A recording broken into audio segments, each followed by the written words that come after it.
मी आज आपल्याकडे काही मागायला आले. मी जे काही मागणार आहे त्याचं मोल व्यावहारिक जगात अगदी शून्य आहे. पण माझ्यासारख्या लेखिकेच्या दृष्टीने ते फार मोलाचं आहे. मला हवे आहेत 2 अश्रू. मला ठाऊक आहे अश्रूंचा जोगवा नाही मागता येत. तरी देखील मी तो मागणार आहे. माझ्यासाठी नव्हे, त्या सुंदर तरुण अनितासाठी आणि उमद्या देखण्या मदनसाठी. तुम्ही म्हणाल, कोण अनिता? कुठला मदन? तुमच्या डोळ्यात प्रश्नचिन्ह आहे. पण सांगतेच सगळं काही.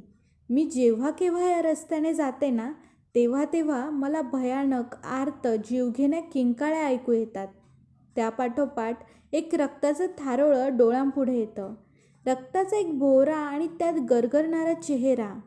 तुम्हाला वाटेल, ही बाई रहस्यकथा सांगणार आहे. नाही नाही, मी रहस्यकथा लिहित नाही.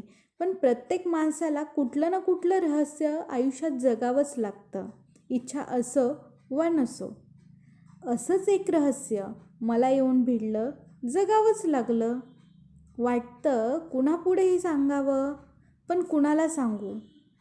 एका सुंदर तरुण मुलीच्या जीवनातली ही कथा. तरुण आणि सुंदर म्हटलं की लोकांचे कान टवकरतात. माझ्या पोटात कसं उणं उणं होतं. तरी देखील आज मोठ्या विश्वासानं ही कथा मी सांगणार आहे. तुमच्या डोळ्यांकडे बघून मला खात्री वाटते, हे डोळे केवळ मौजमजा करणारे नाही, गमतीसाठी जमलेले नाहीत. ज्यांची मने जागी आहेत अशा माणसांचे हे डोळे आहेत. तुम्ही जसे शब्द वाचताना तशी मला डोळे वाचायची सवय आहे. आणि म्हणूनच जसे जसे घडले तसे मी तुम्हाला सांगणार आहे. इथून आतल्या रस्त्याला गेलं ना की तिथे माझं घर आहे. घरापुढून एक छोटीशी पायवाट जाते. मोठी लाडीक आणि छान पायवाट आहे ती. नुकतंच चालायला लागलेलं मूल मातीवरून जसं लुडक्या पायांनी चालत जातं ना, पाय टेकले ना टेकले, टेकले ना टेकले असे, तेव्हा त्याच्या नाजूक पायांचे ठसे उमटतात पहा, तसा तो रस्ता आहे. तो रस्ता बाहेरच्या प्रशस्त हायवेला मिळतोय. तो हायवे असा प्रचंड आहे की एखाद्या मिलिटरीतल्या रुबाबदार माणसाने शेक हँडसाठी हात पुढे करावा ना, तसा तो दिसतो. त्या हायवेला मिळालेला हा छोटा रस्ता आणि तो भारदस्त हायवे मला फार आवडतो. गेली 10 वर्ष याच रस्त्याने मी रोज फिरायला जाते. रोज सकाळी 6च्या सुमाराला मी घराबाहेर पडले की अगदी पहिल्या प्रथम मला भेटतो तो एक मफलरवाला तरुण. उंच उंच टांगा टाकत तो चाललेला असतो. मला बघून तो किंचित थांबतो आणि गुड मॉर्निंग असं म्हणून पुढे जातो. गेल्या 10 वर्षात माझ्या लेखी त्याचं नाव गुड मॉर्निंग एवढंच आहे. या पलीकडे ओळख व्हायचा प्रश्नच नाही. आता हायवेच्या मध्यावर गेलं की मला एक जाडगेला शेटजी आणि त्याची लुकडी बायको भेटते. मला बघून शेटजी खुळूखुळू करून हसतात. पण शेटजी आधी हसतात की त्यांचं पोट आधी हसतं हे एवढ्या वर्षात मला कळालेलं नाही. आपला नवरा हसतो म्हणून त्याची लुकडी बायको देखील आपल्या देहाचा खुळखुळा वाजवत हसते. गेल्या 10 वर्षात फिरण्या शेटजींच्या पोटावरचं चिमूटभरही मांस कमी झालेलं नाही की त्यांच्या बायकोच्या देहावर चिमूटभरही मांस चढलं नाही. आता कोपऱ्यावर आलं की मला 3 नवे चेहरे दिसतात. सुधा, अनिता आणि नीना. सुधा आणि नीना या आपल्या 4 चौघींसारख्याच आहेत. पण त्यातली अनिता मात्र अप्रतिम लावण्यवती आहे. अशी गोड की बस देखते ही रहो. पूर्ण चंद्रासारखा वाटोळा चेहरा. अगदी नाकावर कंपास ठेवून गोल फिरवावा आपला हात इकडचा तिकडं होईल, पण त्या चेहऱ्याची रेष काही इकडची तिकडे होणार नाही. त्या चेहऱ्याला साजेसच कुयरीसारखी हनुवटी. तिला नजर लागू नये म्हणून की काय, ब्रह्मदेवाने तिथे एक छोटंसं तीळ ठेवायला विसरलेलं नाही.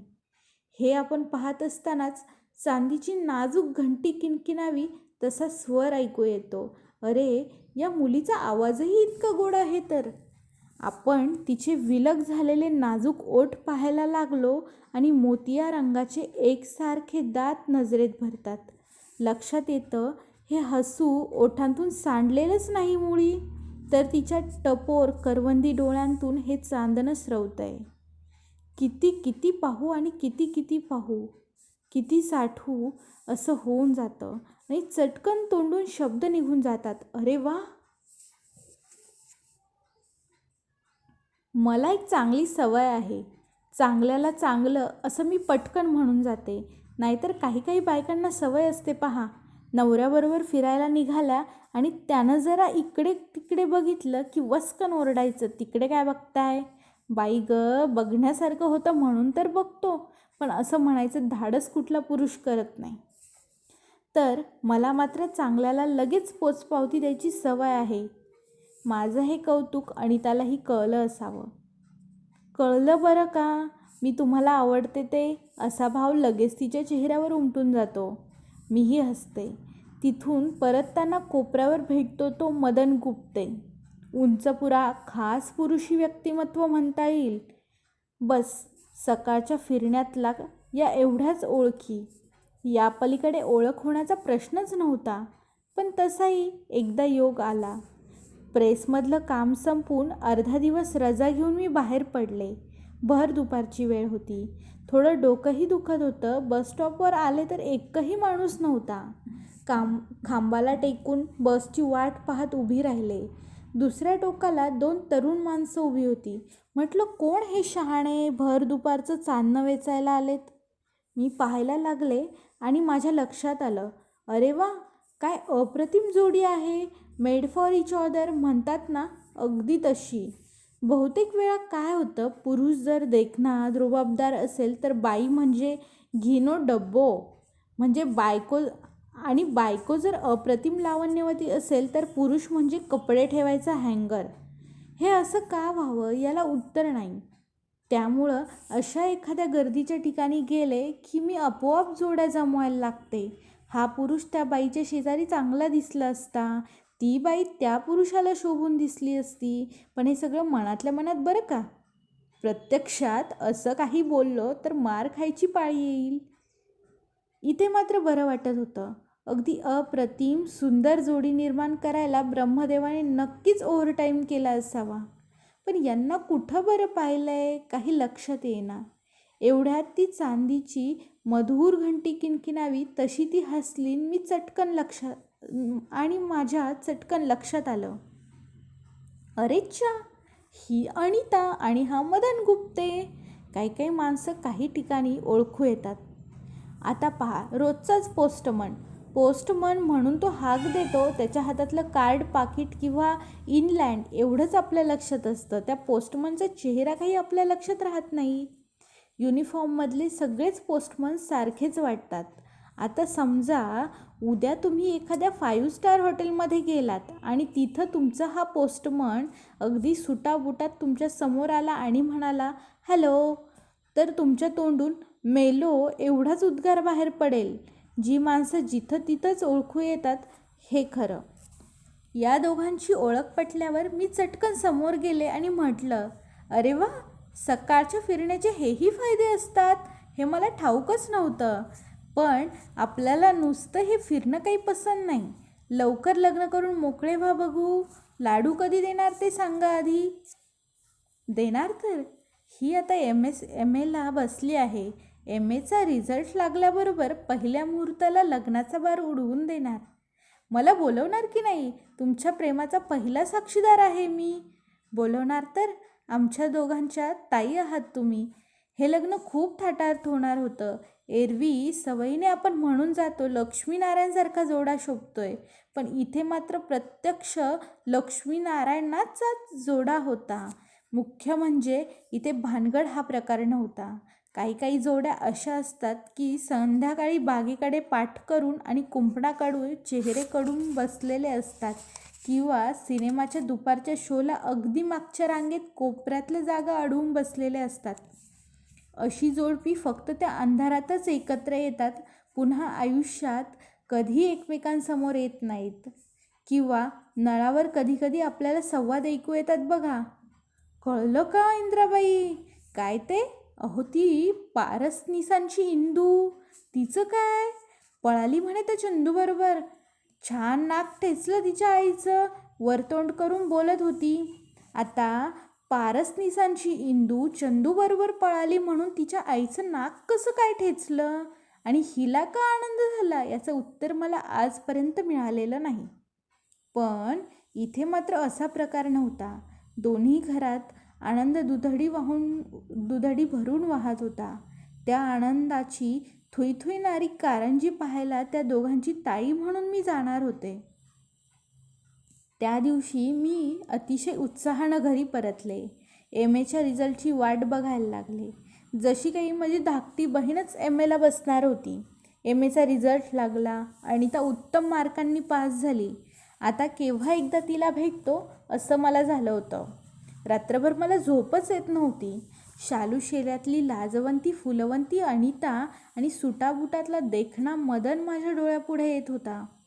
त्या दोघांना काय बरं प्रेझेंट द्यावं, तसं त्यांना काहीही कमी नव्हतं, पण काहीतरी अशी भेटवस्तू द्यावी की त्यामुळे त्या दोघांना माझी आठवण राहील. त्या दिवशी पहाटे मी रोजच्यापेक्षा लवकर जागी झाले. सगळं आवरून बाहेर पडले तेव्हा पहाटेचे 5:30 वाजत होते. बाहेर अजून अंधारसच होता. आज रोजच्या जागी तो मफलरवाला मला भेटलाच नाही.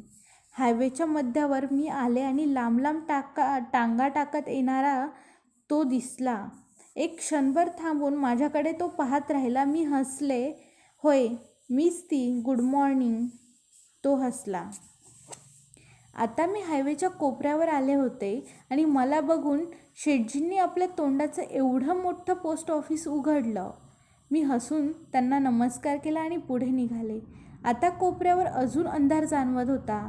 डाव्या हाताला गर्द झाडी आणि उजव्या हाताला लांबच लांब खोदलेला हायवे, त्याच्या टोकावर लटकणारा लाल कंदील, तो पकडणारा एकाक्ष कंदील बघून अंधार किती भयान आहे हे जाणवत होतं. आता पुढे जावं की नाही हा मला विचार पडला. एवढ्यात बाजूच्याच स्टेशनातून गाडीची शिट्टी ऐकू आली. मध्येच एखादा दूधवाला भैया इकडून तिकडे वेगाने जाताना दिसायचा. एवढीच काय ती जागजूग. एवढ्यात मला समोरून 3 आकृती येताना दिसल्या. सुधा, अनिता आणि नीना. अनिता किंचित पुढे आली. तिच्या चेहऱ्यावरचे भाव मला स्पष्ट दिसत होते. उजाडलं की एवढ्यात छे, तिच्या सौंदर्याच्या प्रभेनं आजूबाजूचा अंधार मागे सरकल्यासारखा झाला होता. मला आणि त्याचं खूप खूप अभिनंदन करायचं होतं. मी झपाझप 2 पावले पुढे झाले आणि माझे 2 हात पसरले. आता ती माझ्या अगदी समीप आली होती. किती जवळ, अगदी एवढ्याशा अंतरावर. ती पुढे आली. मी पाहत होते आणि पाहतच राहिले. माझे डोळे सत्ताड उघडे पडले होते. जे घडत होतं ते मला दिसत होतं, माझ्या मेंदूपर्यंत पोचत होतं, पण त्याचा अर्थ उमगत नव्हता. अनिता पुढे येत असताना बाजूच्या झाडीत खसपस झाली. 3 बुरखाधारी पुरुष पुढे आले. त्यांपैकी एकानं अनिताचा ताबा घेतला. झटापट तिचे हात बांधले आणि तिला खांद्यावर टाकून तो वेगानं झाडीच्या दिशेने निघाला. अनितानं विचित्र आवाजात किंकाळी फोडली. आकाशाला भेदत ती किंकाळी 10 दिशात पसरली. त्याबरोबर त्यातून खिशातल्या कापडाचा बोळा तिच्या तोंडात कोपला. त्याच्या अंगावर ती पाण्याबाहेर पडलेल्या मासळीसारखी तडफड करत होती. एवढ्याच सुधानं पळून जाण्याचा प्रयत्न केला तेव्हा दुसऱ्या गुंडानं आपल्या हातातल्या दांडक्यानं तिच्या डोक्यावर एवढा जोरात प्रहार केला की ती भेलकांडत बाजूला कोसळली. नीना त्या झाडीत लपण्याचा प्रयत्न करत असताना तिसऱ्या गुंडानं कापडानं मुटकुळं वळावं तसं तिचं मुटकुळं केलं आणि झाडीत फेकून दिलं. हे सगळं इतक्या निमिषार्धात घडलं की जे काही घडलं ते कळेपर्यंत ते गुंड कितीतरी दूर निघून गेले होते. भीतीनं मी थरथरत होते. माझ्या हातापायांना घाम फुटला होता. मी ओरडण्याचा प्रयत्न करत होते. कदाचित ओरडलीही असेल. पण काही वेळा आपली अशी परिस्थिती होते की आपल्याला वाटतं आपण किंकाळी फोडतोय. प्रत्यक्षात आपले ओठ नुसतेच हलत असतात आणि शब्द घशातल्या घशात गोठून गेलेले असतात. अशी माझी अवस्था झाली होती. आता कसं कुणास ठाऊक मला बळ आलं आणि माझ्या तोंडावरून गुदमरलेली घुसमटलेली अशी किंकाळी बाहेर पडली. त्या आवाजासाठी आजूबाजूची माणसं धावली. तो मफलरवाला तरुण धावत मागे आला. मला गदगदा हलवून म्हणाला, ताई काय झालं? तुमचा चेहरा असा का दिसतोय? समोरच्या झाडीकडे बोट दाखवत कापऱ्या आवाजात मी म्हणाले, अनिता चोर. तो काय ते उमजला. आणि त्या झाडीच्या दिशेने वेगाने धावत सुटला. धावता धावता तो ओरडत होता, चोर चोर, पकडा पकडा. तो ओरडत होता हे शब्द चुकीचेच म्हणावे लागेल. त्याच्या ओरडण्यानं ती सगळी सकाळ कशी चिरत चिरत गेली. पलीकडच्या कोपऱ्यावर मदन गुप्ते बसायचा. गडबड ऐकून मधल्या वाट्यानं तोही धावत आला. तडफडणारी अनिता, हे गुंड, हे सगळा प्रकार त्याच्या लक्षात आला आणि एखाद्या चित्त्यानं सावज हेरून झेप घ्यावी तशी त्यानं त्या गुंडावर उडी मारली. त्याला अक्षरशः खाली पाडलं. मदन गुप्ते उंचपुरा, दांडगा, एका वेळी दोन पुरुषांना सहज मातीत लोळवेळ असा. पण यावेळी तो बेसावध होता. घरातल्या साध्या कपड्यात होता. उद्याची स्वप्न पाहत होता आणि अचानक हे अरिष्ट कोसळत होतं. मदन त्या गुंडांच्या उरावर बसला होता. एवढ्यात मागून आलेल्या गुंडानं बरोबर नेम धरून मदनवर सुरा फेकला. मदनची पाठ शिरत शिरत तो सुरा खाली पडला. हवेत एक किंकाळी विरली आणि मदन खाली कोसळला. रक्त, माती, किंकाळी सगळं एक होऊन गेलं. ते गुंड आधीच उभ्या केलेल्या मोटारीत चढले आणि जसे आले तसे निघून गेले. आम्ही सगळे आता तिकडे धावलो. पोलीसही आले. आता मदनला वाचवणं आवश्यक होतं. पण पोलीस, मदन, हॉस्पिटल, मदनच्या घरी निरोप पोचवणं, त्याच्या आईवडिलांना घेऊन हॉस्पिटलला जाणं, हे सगळं व्यापस्य उरकून मी घरी पोचले तेव्हा संध्याकाळचे 7 वाजले होते. सकाळी 5:30ला घराबाहेर पडलेली मी 7 वाजता घरी पोचत होते. पोटात पाण्याचा थेंब नव्हता. घरी आल्यावर सगळे देहधर्म उरकले. काही झालं तरी देह असतो तो, विसरता येत नाही.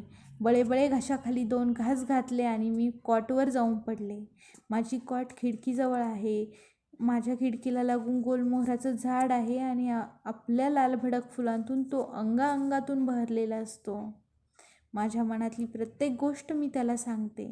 मला असं वाटतं माझ्या मनातली अशी गुपिते ऐकूनच तो बहरत असावा. तो गुलमोहर माझा मित्र आहे. आतासुद्धा मला मी पाहिलेलं सगळं त्याला सांगायचं होतं. मी दिवा बंद केला आणि कॉटवर पडून गुलमोहराकडे पाहायला लागले. काय आश्चर्य! गुलमोहर तिथे नव्हताच. त्याच्या जागी एक अजस्र देहधारी पुरुष, ज्याला अनेकानेक हात आहेत, ज्याचे पाय जमिनीत खोल रुजले आहेत, पण ज्याला मुंडकच नाही, असा पुरुष माझ्या खिडकीच्या दिशेने एक पाऊल टाकत येत होता. येता येता तो आता माझ्या खिडकीच्या गजाशी आला. मला वाटलं पुढच्या क्षणी ते गज वाकून तो आत येणार आणि जे अनिताचं झालं तेच माझं. मी मोठ्यानं किंकाळी फोडली.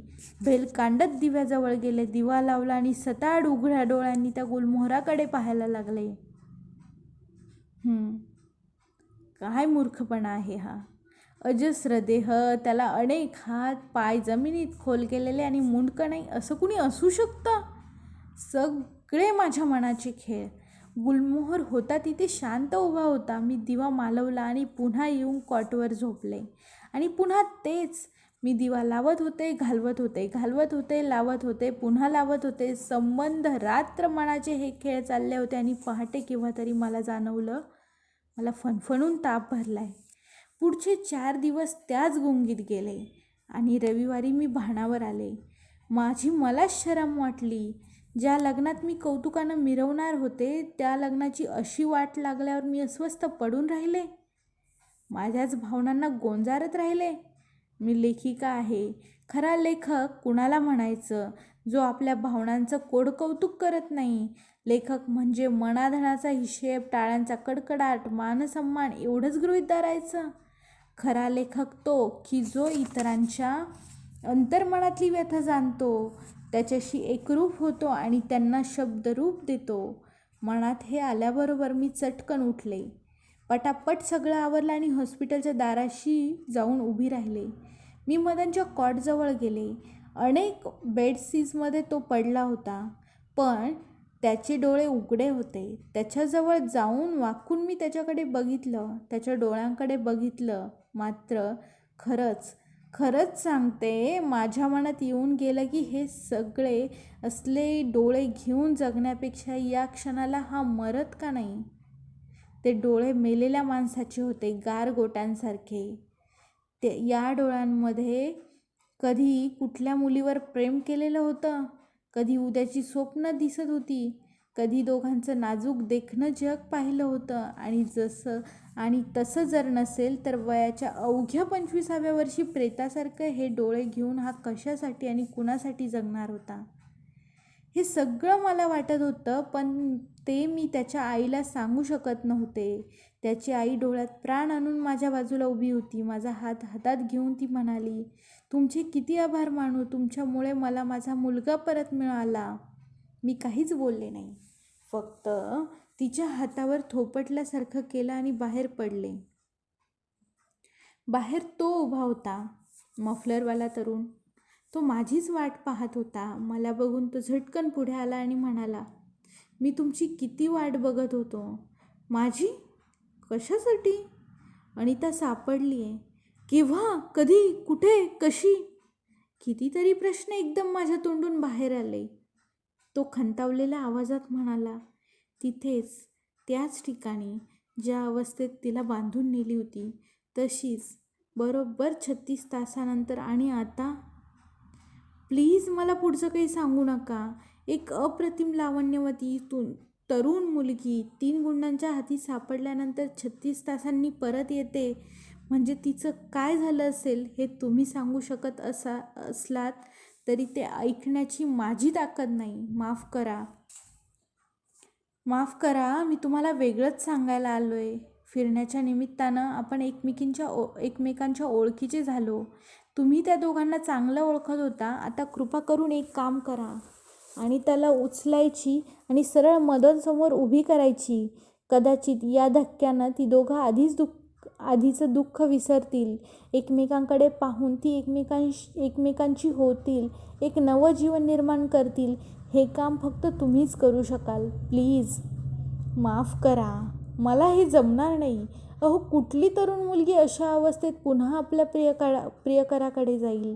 आपल्या जीवनाचं सर्वस्व ओंजळ भरभरून देत असताना ज्याच्या डोळ्यांकडे बघून उभं आयुष्य झोकून द्यायचं असतं, तेच नासून गेलं हे कळल्यावर आपल्या देहाची उष्टी पत्रावळी घेऊन कुठली स्त्री आपल्या प्रियकराकडे जाईल? माफ करा, तुम्हाला स्त्रीही कळली नाही आणि तुम्हाला पुरुषही समजला नाही. अहो, नवी कोरी साडी फाटली तर तिला रफू करता येतं, पण तिची पहिल्यासारखी घडी नाही होऊ शकत. माझ्याकडून हे काम होणार नाही. त्याच्याकडे पाठ करून मी पुढे निघाले. 5 पावलं पुढे गेले असेल नसेल, गाडीला ब्रेक लागावा तशी मी एकदम थांबलेच. चटकन मनात विचार येऊन गेला, अरे, कदाचित ती दोघं एकमेकांसमोर आली तर एखाद्या वेळेस नवं जीवन उभं करू शकतील. एखाद्या फिनिक्स पक्षासारखं स्वतःच्याच देहाच्या राखेतून नवं आयुष्य सुरू होईल. आणि त्याला जर आपण निमित्त मात्र ठरत असू तर केवळ नतद्रष्टपणामुळे त्याकडे पाठ फिरवली असं व्हायला नको. मी झटकन मागे फिरले आणि त्या गृहस्थांना म्हणाले, मला अनिताचा पत्ता द्या, बघते काही करता येतं का. पत्ता माझ्या हाती देत तो म्हणाला, थँक्यू व्हेरी मच. मी तशीच पुढे निघाले. अनिताच्या घराच्या नाक्यापर्यंत येऊन पोचले आणि एकदमच थबकले. दुरूनच मला तिच्या घरासमोर गर्दी दिसली, पण ही गर्दी वेगळीच होती. प्रत्येक गर्दीला स्वतःचं असं एक व्यक्तिमत्व असतं पहा. स्वतःचा असा एक स्वतंत्र चेहरा असतो. लग्नाची गर्दी, निवडणुकीच्या वेळची गर्दी, मर्तिकाची गर्दी, अशी ही कथाकथन ऐकणाऱ्यांची गर्दी. पण ही गर्दी वेगळीच होती. या गर्दीला शब्द नव्हते, चेहराही नव्हता. ही गर्दी चेहरा हरवलेल्यांची होती. मी तिथंच थांबले. समोरून येणाऱ्या एका बाईला विचारलं, इकडे काय झालं? म्हणजे तुम्हाला ठाऊक नाही, इथे अनिता म्हणून एक मुलगी राहायची म्हणजे आता हिला काय सुचवायचं आहे? तर ती, मला सगळं ठाऊक आहे, फक्त ती आता कशी आहे ते सांगा. अहो, ती सापडली त्या बेशुद्ध अवस्थेत. डॉक्टर म्हणाले ही जर शुद्धीवर आली तर नक्कीच काहीतरी करता येईल. ती शुद्धीवर यावी म्हणून हर प्रयत्न चालू होते. तिची आई तर बिचारी डोळ्यात प्राण आणून तिच्याजवळ बसून होती. आणि आज 24 तासानंतर त्या मुलीनं डोळे उघडले आणि पहिला शब्द उच्चारला तो मदन. मदन कुठे आहे? मदन कसा आहे? मदन मदन आणि मदन. त्याशिवाय तिला दुसरं काहीच सुचत नव्हतं. आई बिचारी आनंदानं हरकून गेली मुलगी शुद्धीवर आली म्हणून. डॉक्टरांना धावायला खाली गेली आणि फोनवर बोलत असावी एवढ्यात तिला धपदिशी आवाज आला. हातातला रिसिव्हर टाकून ती तशीच थेट वर धावत आली आणि त्या शुद्धीवर आल्यानंतर अंथरुणावरच उठली. भेलकांडत गॅलरीपाशी गेली आणि तिथून स्वतःला खाली झोकून दिलं. संपलं. सगळा कारभार आटोपला. आता बॉडी कॉरोनरच्या ताब्यात दिली जाईल. पोलीस चौकशा अनेक गोष्टी. मी तिथून मागे परत फिरले. आता त्या घरी मी कशी जाऊ? आजवर त्या घरात मी पाऊल टाकलं नव्हतं. आता अनिताला अशा अवस्थेत बघायला कशाला जाऊ? अनिताच्या घराचा रस्ता जसा मला बंद झाला तसा मदनचाही रस्ता बंद झाला. आता मदन समोर जाऊन मी तरी काय सांगू? माझं सकाळचं फिरणंही बंद झालं. एरवी सकाळी बाहेर पडले की मला कसं शुचिरभूत वाटायचं. सगळा दिवस आनंदात जायचा. आता उगवतीचा लाल गोळा पाहिला ना की मला रक्ताचं थारोळं दिसतं अन मग त्याचा एक प्रचंड भोवरा होतो. त्यात मदनचा गरगरणारा चेहरा दिसतो आणि अनिताच्या किंकाळ्या. नको ते फिरणं असं वाटायला लागतं. त्या दिवसापासून मी फिरायला जाणं सोडून दिलं आहे. मला ठाऊक नाही त्या गुंडांचं पुढे काय झालं ते. अजून शिक्षा भोगताय की भोगलेली शिक्षा पूर्ण करून पुन्हा नव्यानं दमानं शिकार शोधायला बाहेर पडलेत कुणास ठाऊक. आणि मला समजून तरी काय फायदा? माझ्यासारखी लेखिका काय करू शकणार? शेवटी माझ्या मनाचं दुःख कमी करण्यासाठी यावर मी एक कथा लिहिली. ती एका दिवाळी अंकात छापूनही आली. त्यानंतर एका ओळखीच्या बाई भेटल्या. म्हणाल्या, कथा अगदी खरी घडल्यासारखी वाटते ना? मला फार वाईट वाटलं. अशा घटना केवळ काल्पनिक नसतात. प्रत्यक्षात काही ना काही घडलेलं असतं यावर. त्या बाईचा विश्वास बसू नये. ही माणसं वर्तमानपत्र देखील वाचत नाहीत काय? त्यातल्या अशा बातम्या खोट्या असतात असंच त्यांना वाटतं का? का लेखन म्हणजे केवळ कल्पनेचा खेळ वाटतो? त्या दिवसापासून मी एक गोष्ट मनाशी निश्चित केली. जिथं कुठं कथाकथनाला जाईन तिथे समोर जित्या जागत्या मनाची माणसं दिसली तर ही कथा सांगायची. दुःख वाटलं की कमी होतं असं म्हणतात. जेव्हा आपल्या दुःखाचं थोडंसं ओझं त्यांच्या खांद्यावर टाकायचं आणि सांगायचं, मला तुमचे 2 अश्रू हवे आहेत. माझ्यासाठी नव्हे हो, त्या सुंदर तरुण अनितासाठी, देखण्या रुबाबदार मदनसाठी, मदनच्या डोळ्यात दिसलेल्या प्रेमाच्या कबरीसाठी, संपून गेलेल्या राख होऊन गेलेल्या त्या प्रेमावर वाहण्यासाठी मला हवे आहेत तुमचे 2 अश्रू. निदान 2 अश्रू. फक्त तुमचे 2 अश्रू.